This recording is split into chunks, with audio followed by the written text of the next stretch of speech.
Good evening, everyone. Good evening, ladies and gentlemen. Good evening, wherever you are watching me from. I remain Mazes here. This evening, today being the 29th of June 2020. As usual, and as it is customary in this channel, I will be trying as much as possible to stay on course. And as it is customary, it would be nice to know where you are watching from. You know, if you can please tell me where you're watching me from. I know I have fans who always want to basically, say hello, hi. And I'm saying hello, good evening to you all this evening. As the topic suggests, today is going to be something, I don't know, many of you maybe might know, but I found something intriguing today. 2 days ago, I received an audio recording that talked about how the British rigged the pre-independence election and how whatever they did to sustained that manner of what is happening. And because of what is happening, I hope you can hear me very well. Sorry, if you can hear me very well, give me a thumbs up, or you say it in the comment section, because I want you to hear me loud and clear this evening. What I'm going to be discussing, it's really, I'm telling you, maybe many years ago, I read things, but I didn't take them too seriously. And today, now reading them again really got me thinking. And I kept saying to myself, hold on, let me get my lapel mic up. Hold on. Sorry, let me just get my lapel mic. Now, and one of the things I want to say this evening is after the broadcast this evening, because actually that's the thing. Remember when we got independence, the action group was meant to form government with AWO, with the NCNC. That is, Zik was meant to form an alliance with AWO to govern. But it appeared there was something that happened that none of us didn't know. Honestly, even when was that? Sometime around March, when the coronavirus started. I remember the first time I worked from home, I was having a conversation with a Yoruba professor, and he was trying to tell me the reason why Zik did not support Awolowo. He was trying to say this is the reason why the Yorubas will never trust the Igbos. And that was all ears. And when I got the audio on Saturday, I sent this audio to him. I said, Prof, in as much as I said to you, I never understood why Zik, because if Zik went with Awolowo, they would have formed the Nigeria then. What would have happened is the North probably would have got angry and they would have left the Federation. In as much as all these things happened, I didn't. Honestly, I must confess, I did not understand that it was more than, we all anticipated. There was a grand stand, a grand plan in order for this union not to work. Therefore, if this union that was fraudulent from the beginning is not working, and if it has never worked, then there is no reason for us to keep deceiving ourselves. Then, sorry, if you are into a marriage that is not working, and if the marriage is not working, people, in my worldview, there is no reason for us to stay together. So, and that's why, when I tell people I either I believe in the Aburi Accord of 1967 or the barest minimum of the Republican Constitution of 1963 that would usher us and give us the autonomy to govern ourselves. Having said that, there is a report today from Budget IT showing that last year that the states have generated over 3 trillion. Yet there is nowhere in none of the states you can say the things where these monies went to. So this is a humongous project. In Nigeria, it's a humongous project that is not benefiting anyone, rather is dragging every single federating unit down. This evening, what I'm going to do is I'm going to play for us. This evening is more like a lecture. I stumbled upon, apart from the audio that was sent to me yesterday, I stumbled upon this. Now, I want us to pay attention to this audio, please. Pay attention to this audio. It's going to help all of us. Let us pay attention to this audio. Let me see if I can play the audio here. Let me know if you can, when I play the audio, if you hear the audio, please let me know, because it is most astonishing to know that something like this is happening and every one of us is keeping quiet. Honestly, I must say that I was, how would I put it? I actually came to a different reality listening to this audio today.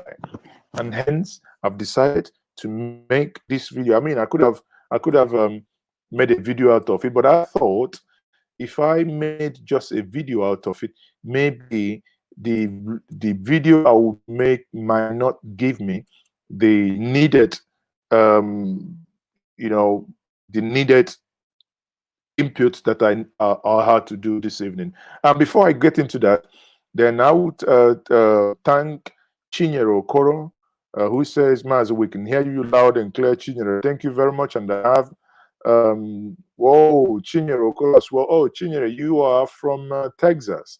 Okay. Thank you very much. Thank you for joining me this evening. Then I'll continue. Let me play this audio, and I want us to listen attentively, because this is something that would be of interest to many of us. And let me start here. Listen very carefully and hear what this man is saying. Now, for background here, this is the voice of Harold Wilson, who was one of those commissioned by the British when they were about to leave to help in do the rigging. Not only that the election of the pre-independence election was rigged, also the census was rigged. Hear this. So it's good, and this is the truth. Because, you know, I keep telling us I am not a fan of propaganda. Right, because there are so many facts that we can deal with. We can expose things happening with facts. So why go and fabricate propaganda? Hold on. Let me play this. Listen and listen. Our document, the unpublished memoirs of a former British colonial officer, London's parting gift was, in reality, a lesson in how to rig the polls and deceive the people. Do you hear that? This was a former colonial worker who was leaving Nigeria. And their parting gift, according to what he's saying here, is how to rig election. What has happened will tell you what we have learned. Because that is what Nigeria has learned from time immemorial. Look at it, the only African nation you see them rig election that like there is no tomorrow. You do electoral reforms, they devise another means. Now they'll go with cash and stay. You know, people walk into the election booth, they will say, okay, we need to know who you voted for. Then you vote, you come out and you collect your own 2,000, and your future are being destroyed every single day. Let me continue with this. This is a story of evil committed by a kind, nice, decent British politician. They sought to keep Britain from bankruptcy and found a solution in the mineral-rich empire on the point of independence. You see, Britain was at the verge of collapsing because Britain was economically in a very bad shape. And incidentally, that was when men of honor were agitating that they want to be free. The same way people are agitating today that they want to be free from this entanglement. These men at that point were saying, we want to be independent. But Britain had something else in mind, not what the people were saying. Listen to this. And I want, if you have any Yoruba friend, please share this video with the Yoruba friend, because what I'm going to do this evening to explain a conversation that I left in March with a Yoruba professor who asked me, Mazi, can you explain to me why Zik could not form a government with AWO when he had the opportunity? And I couldn't, because I didn't have the facts. Because my conclusion then was, there must be something that Zik knew that we didn't.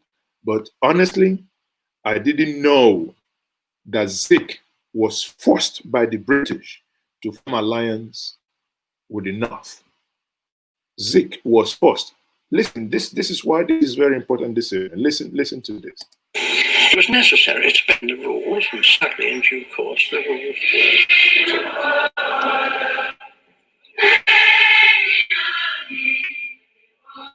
In 1956, Nigerian children sang to welcome the Queen as she toured some of the NC, which had its power for Nigeria, an orderly and stable place. But his faith in the integrity of the project was soon to be shattered. In 1956, I was in Lagos. Now, this is a direct confession. This is a direct confession. Harold Smith. If you don't know Harold Smith, HARODSMITH,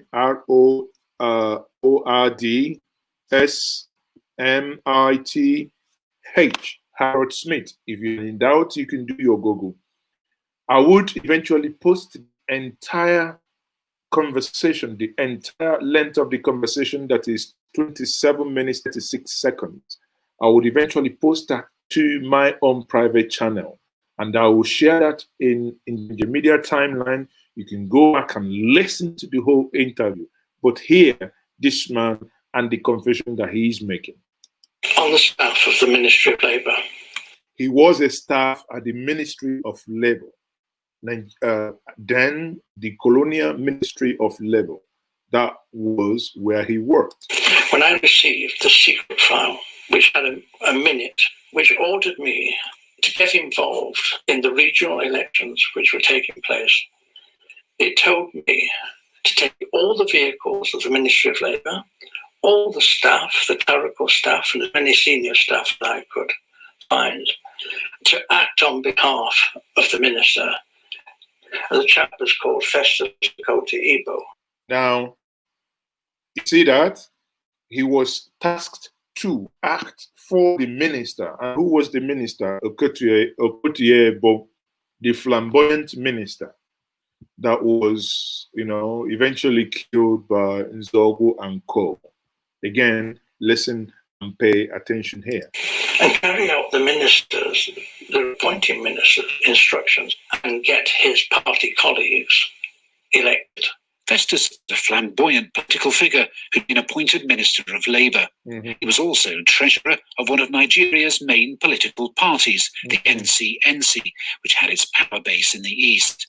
Now, NCNC that has its power base in the east. Remember, Dr. Nanda Zikiwe was the head of the NCNC.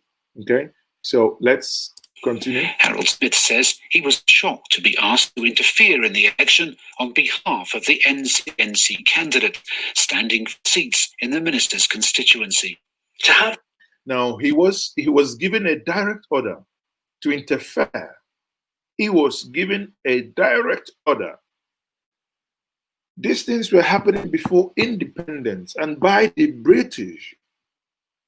When they tell you about all these their high sounding grammars that, integrity. I mean, integrity my foot, because this elections was already pre-rigged. Cars and trucks in the bush at all. Give you tremendous prestige. All people had were bikes.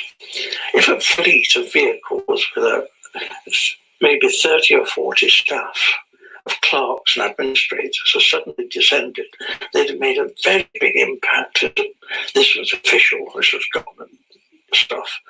Why did the British want you to help ensure?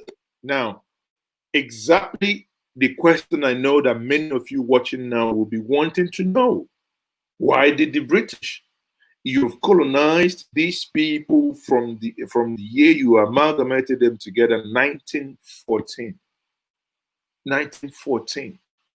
To the point of independence, suddenly you want to rig an election. The question any sensible human being will ask is, why? Why would Britain, why would they even contemplate rigging the election if they wanted the best for you? No, they don't. They don't care. Listen to the reason he gave here why Britain had to rig that election. This man, or at least his colleagues, were elected because the plan was to put the North in government.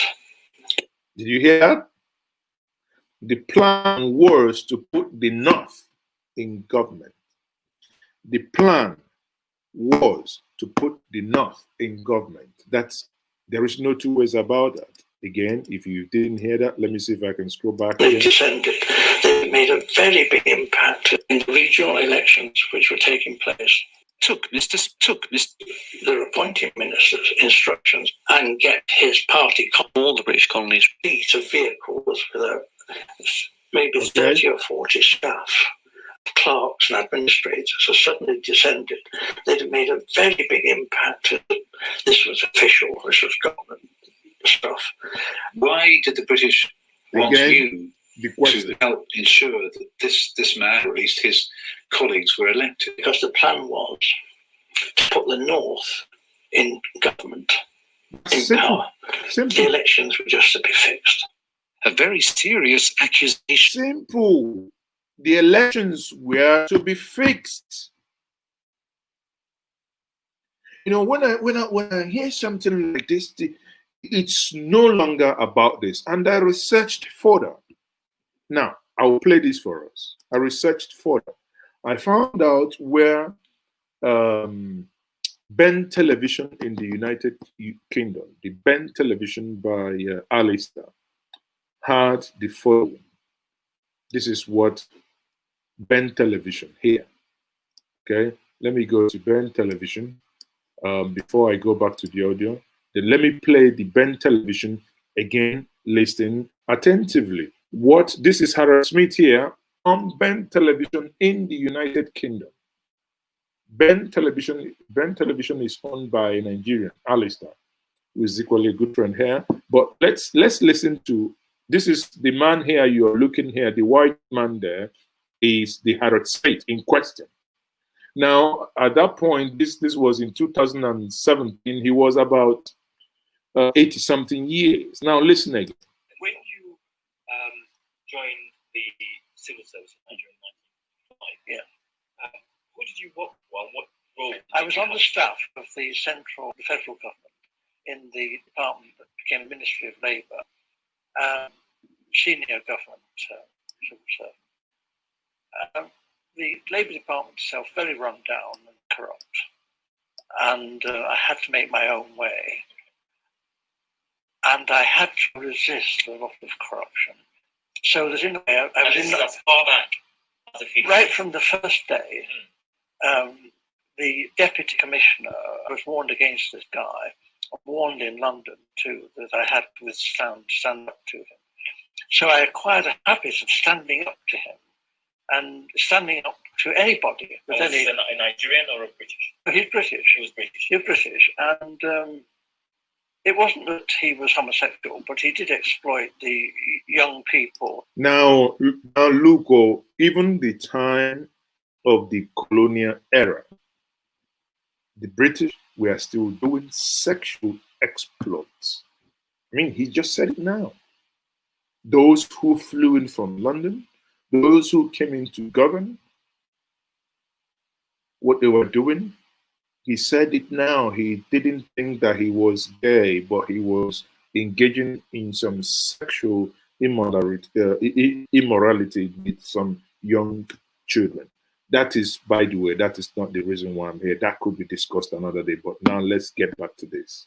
Or the young boys of the Juvenile Employment Bureau and Labour Exchange. And I had to really stand up to him and fight and make him put things on paper. Otherwise, I wouldn't beg. So I already had this experience and habit of saying, no, no, no. We had fights. Right. And you joined the civil service at a time when it probably was one of the most critical points in Nigeria's history. Absolutely.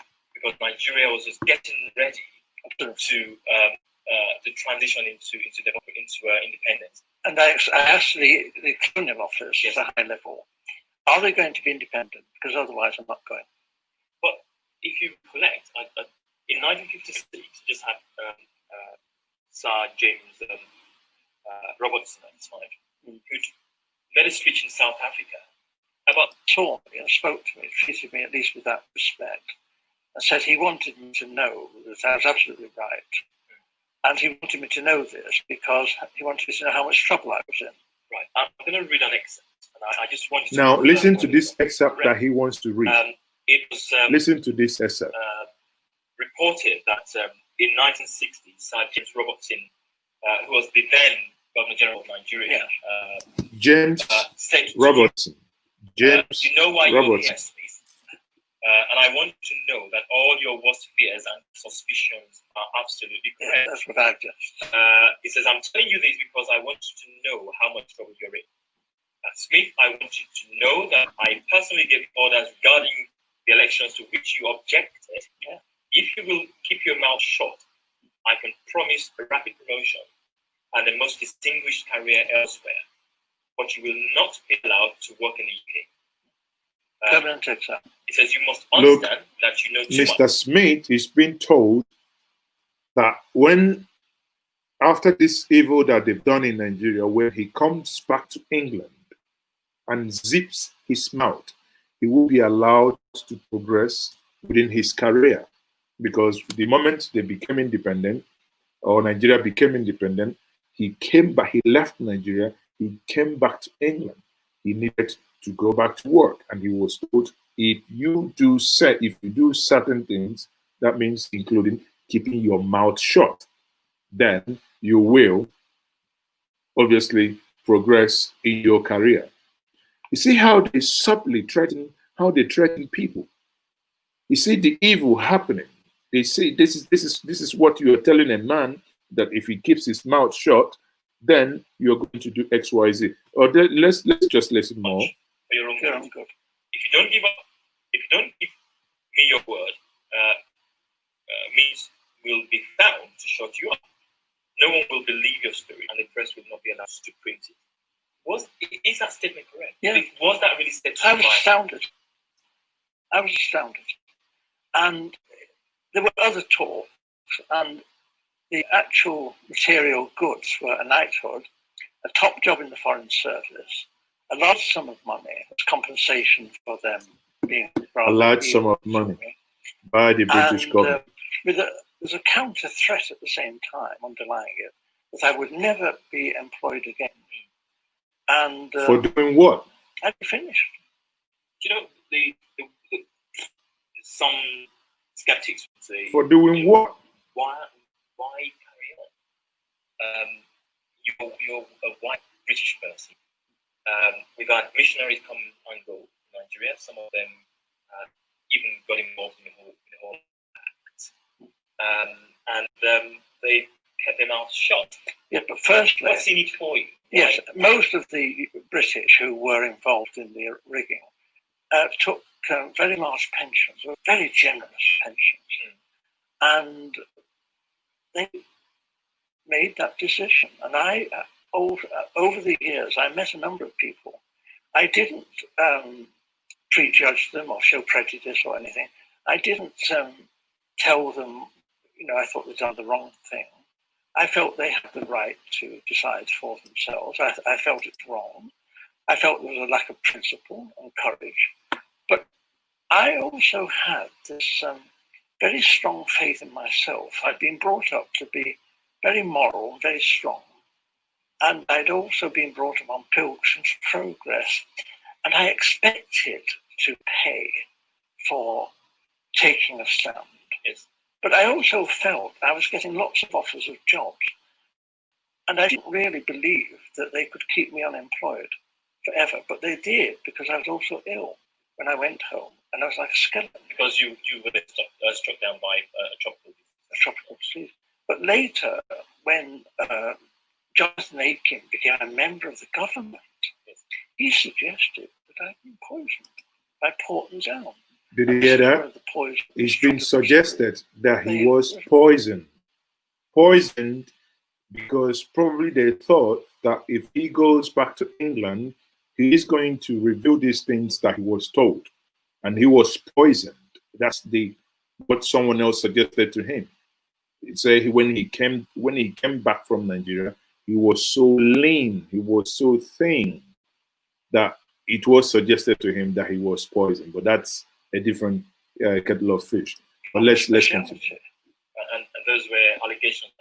So really, for the first 12 years after I got back, I was telling about the election without the British counting the votes. Let me take you up on that. There's a number. The census of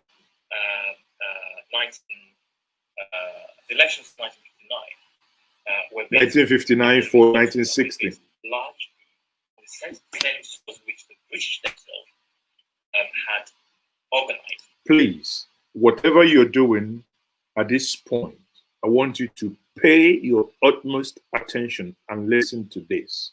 Pay your utmost attention now. What's your view of the census? I was in charge of statistics at the department. Now, he's talking from a point of information. He was in charge of statistics. Today's word, you can say he's the chief statistician. So he's not someone, he's someone who understands, who knows how the data were manipulated. Now he's talking. Ministry of Labour. And that's very, very critical, because what you did... I was very sceptical about the registration figures from the north, and so were other Europeans. You know why I'm laughing? He's saying it, he was in 1959, he said they were already skeptical about the numbers and the figures. The same way you and I are still skeptical about the numbers and the figures coming from the north. And that was what he was saying in 1959. That they were in 1959, when many of us were not yet born, that they were skeptical. Skeptical. Europeans. We felt that there was something going on. We never had evidence of these huge population figures from north. What we saw, as AWO saw, great blank spaces across the north. And we also knew from what was being said by the Governor General, he was going to put the north in power. You see, who said it?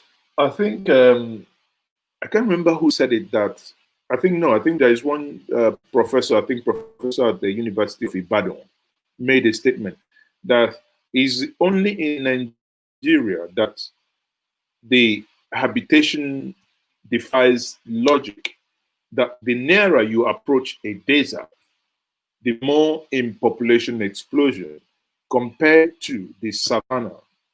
That is the mangrove area where you have green vegetations like the southern Nigeria that ought to have many people, but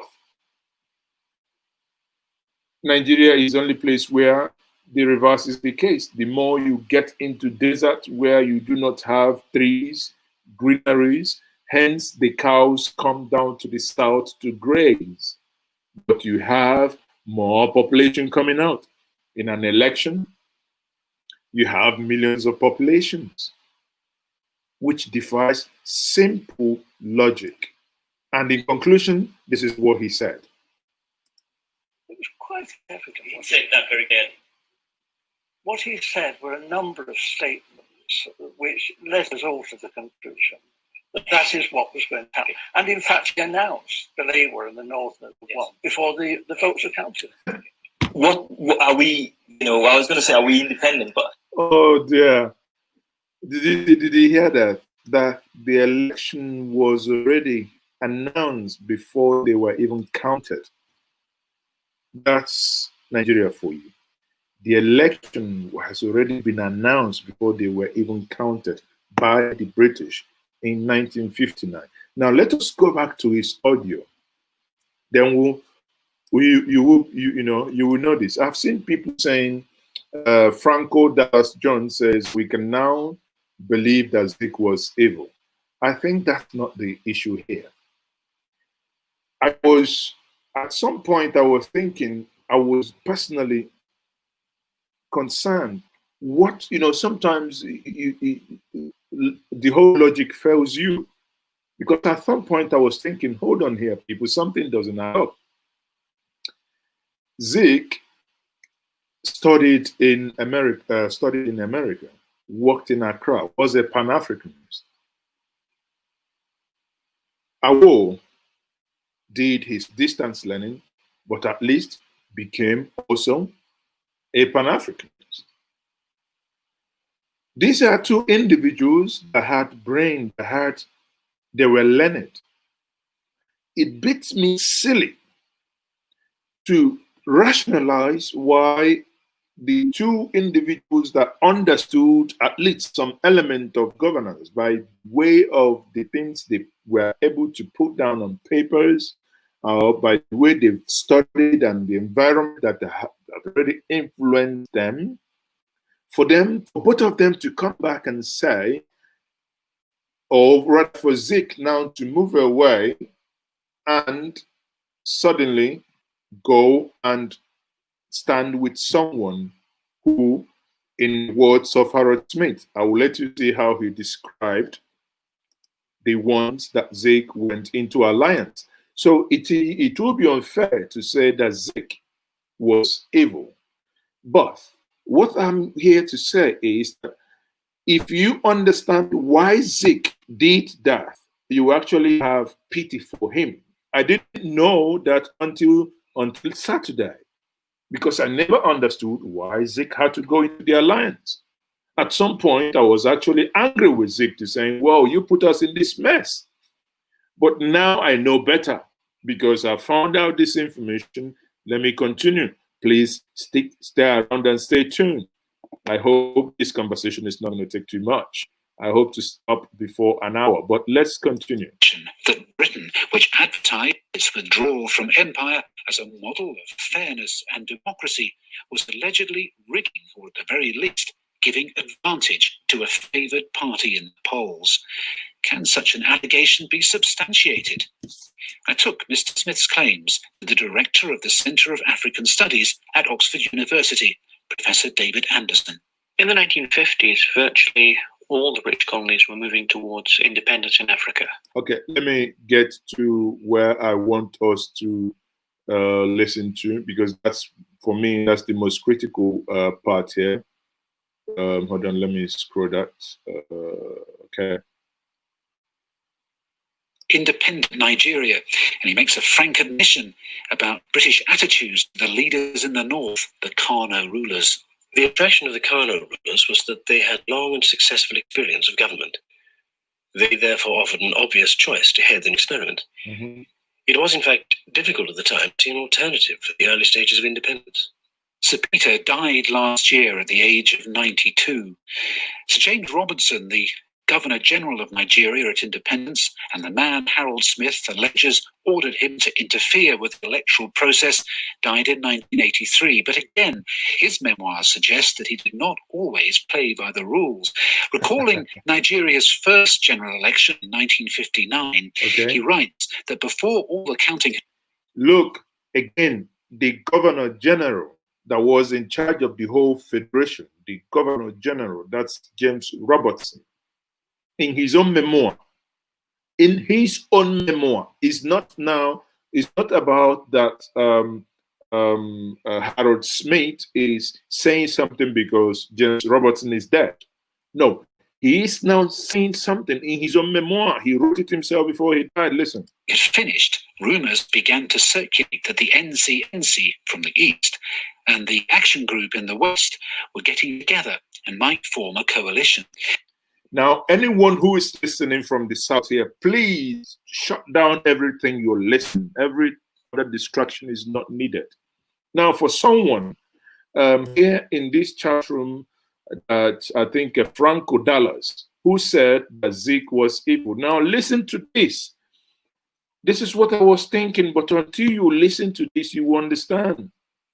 They were afraid, the British were afraid that the NCNC was going to form alliance with the Action Group. That means that the Yorubas and the eastern region that comprised of the southeast and the south were coming to form alliance. Imagine that for 1 second.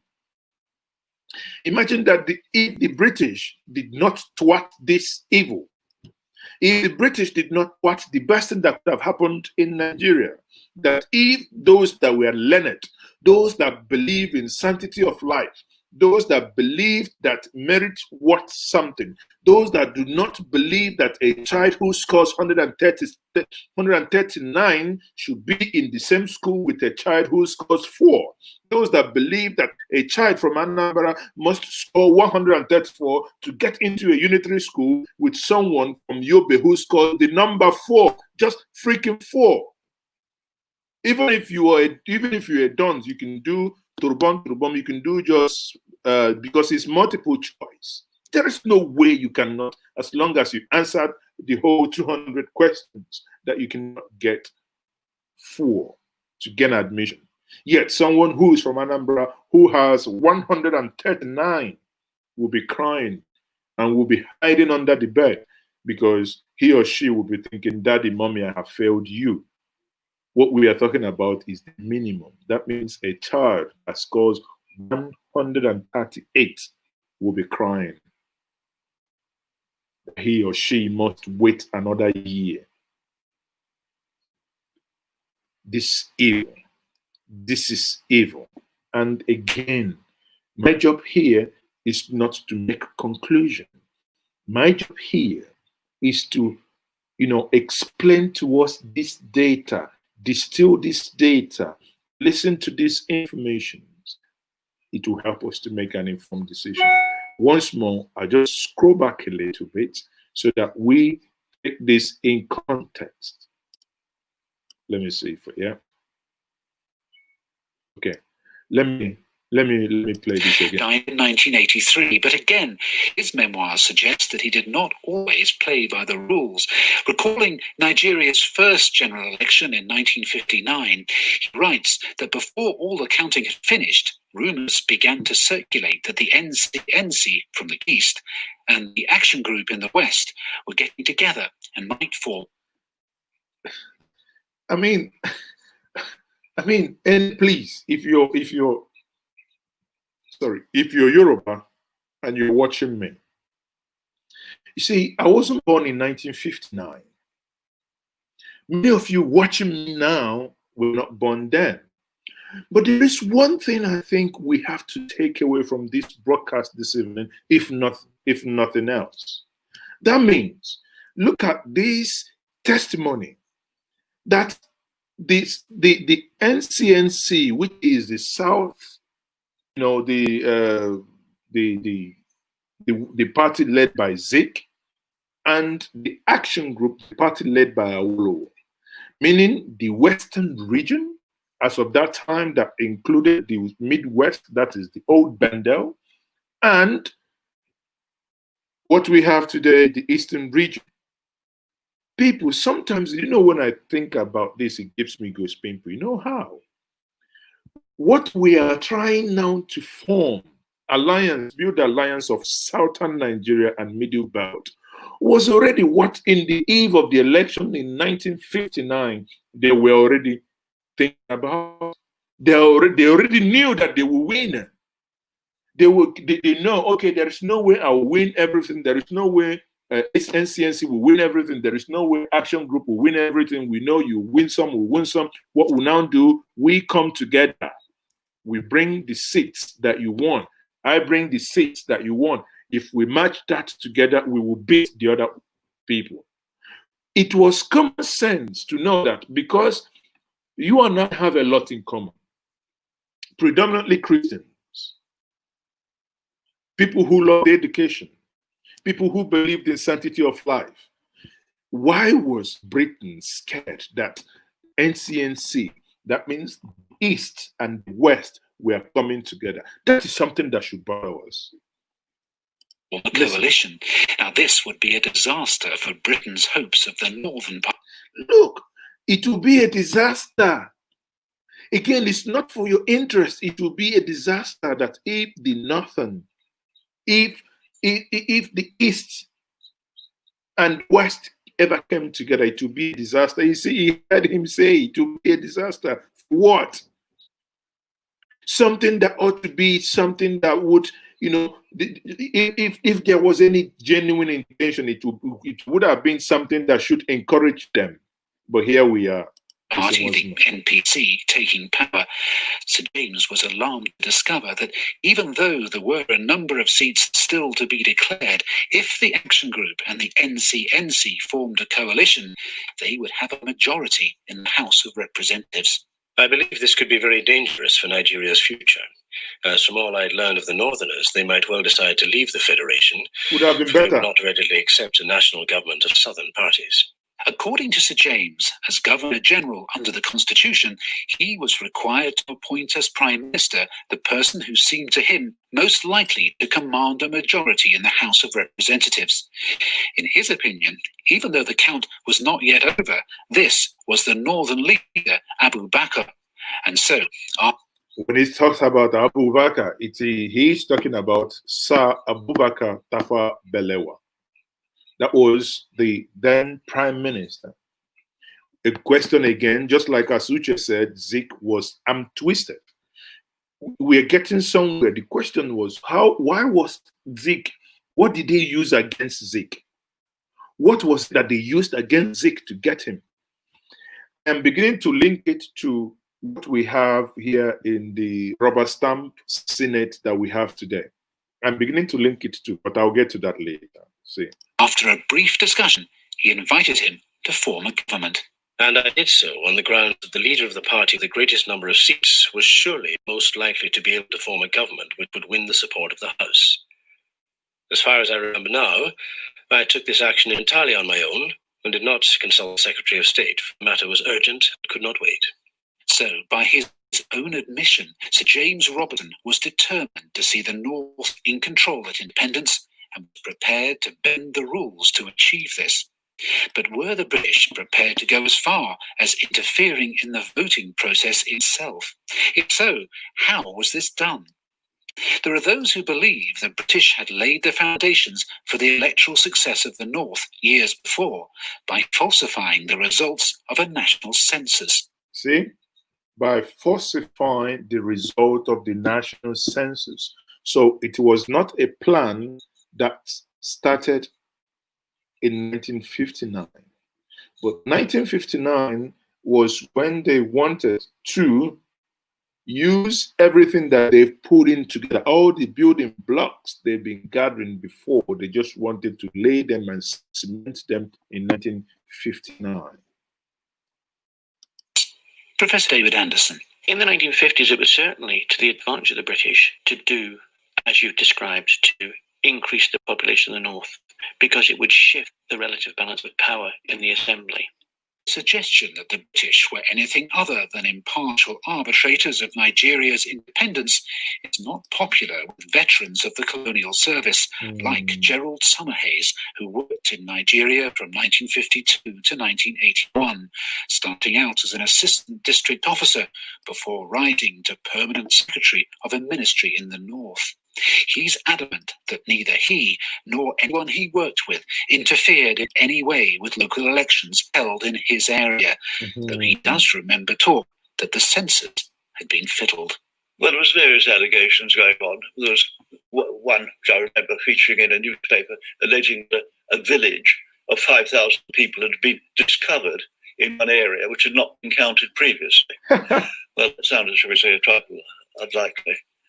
Did you hear that? General allegation. Did you hear that? In as much as they were denying that suddenly they had that a village with 5,000 people were suddenly discovered. Oh, God. These people actually, these people were in Igbo, we say, Nandamela. Now I have something on my screen here. I want us to review this. Now, before I conclude with the audio, but let us review this and see what they were doing years before. Now, this is Abia State. In the Senate, everyone has 3. Abia State has 8 House of Reps. Let us get here. You see, Kano has 24. Lagos has 24. That is their population. Now, I have a suggestion. If we are honest about this, and if these figures are not cooked, if these figures that give this 16 in Kaduna, 16, Kano, 24, Katsina, the president's state, a state that does not almost, okay, listen, I think I need to do this now. Let me look for another. Is there any other state that has 15? No. Okay, I have 16. I have 11. Now, the president state of Katsina. Let's look at something here. The president state of Katsina. Now, if you look at Katsina, this is what Katsina looks like. How many reps they have? They have 15, right? These are the people in here, and these are the local government.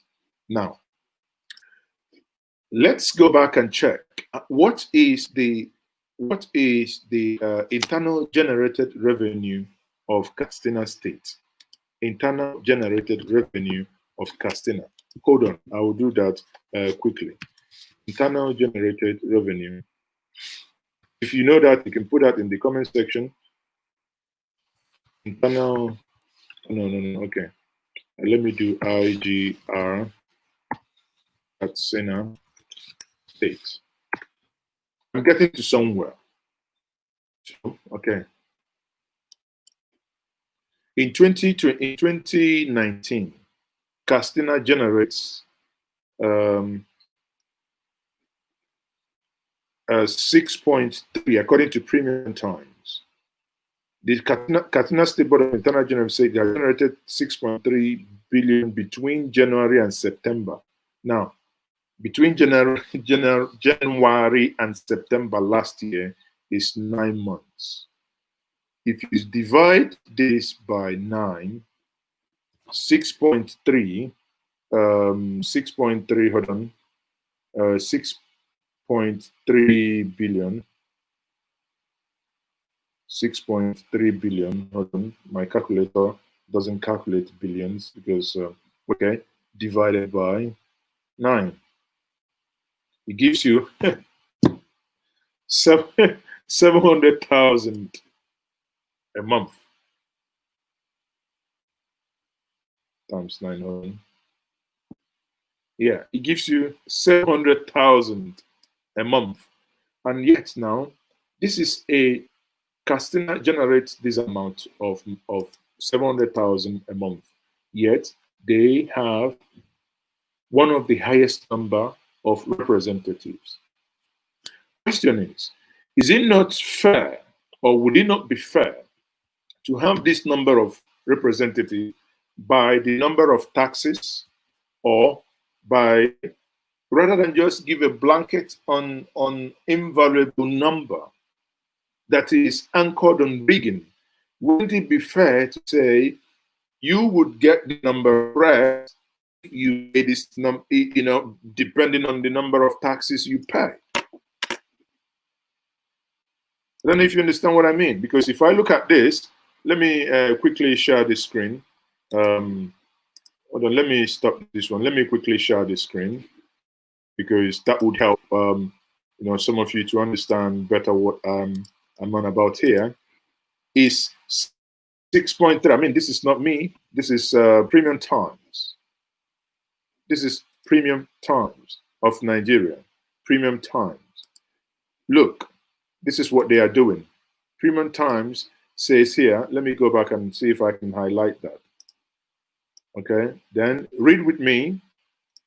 The Katsina State Board of Internal Revenue Services says it has generated 6.3 billion revenue between January and September 2019. That's last year.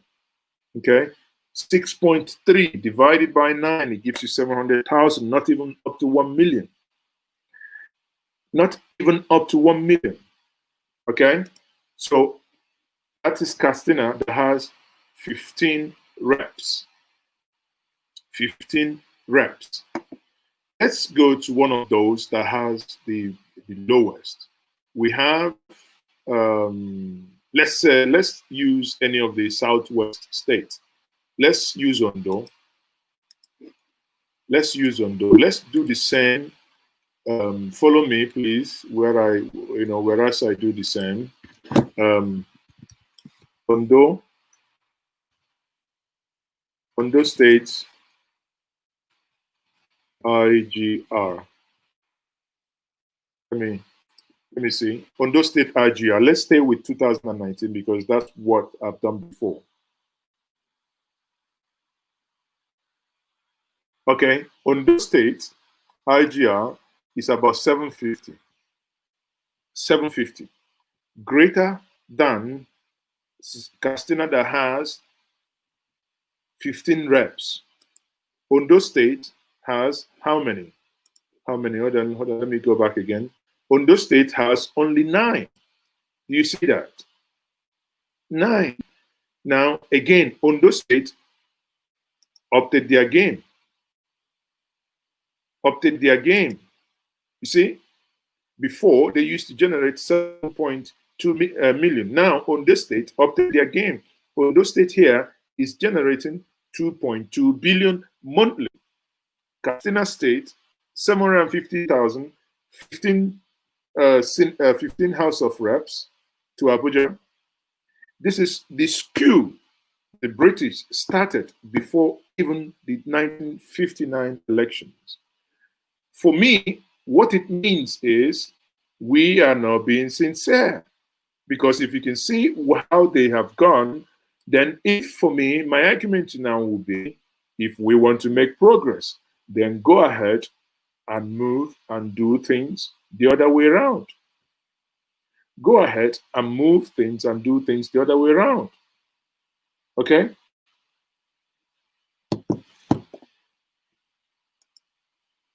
Okay. Let me stop this one here. Sorry, whenever I am, I don't know why this keeps happening. Whenever I'm online, maybe I'll start doing more recorded videos. Whenever I'm online trying to do something like this, my internet, that's whenever my internet will start misbehaving. And I don't know if it's a launched attack. I don't know. But I don't know if I'm making sense, because this is what I'm saying. If you compare Katsina, for instance, that has 15 reps, compare that to Ondo. Ondo generates about 2.2 billion every month. Katsina State has only about 700,000. Yet, Katsina State has more reps. Yet, Ondo State pays more taxes. Ondo State generates more. Ondo State pays more. But when it comes to sharing, Katsina State gets more. Does that make sense? I mean, it's something that should actually get every single Nigerian worried and angry, because this thing, in my mind, this thing doesn't add up, because it's arrant nonsense. Okay, so I come back to this again. Let me conclude with with this.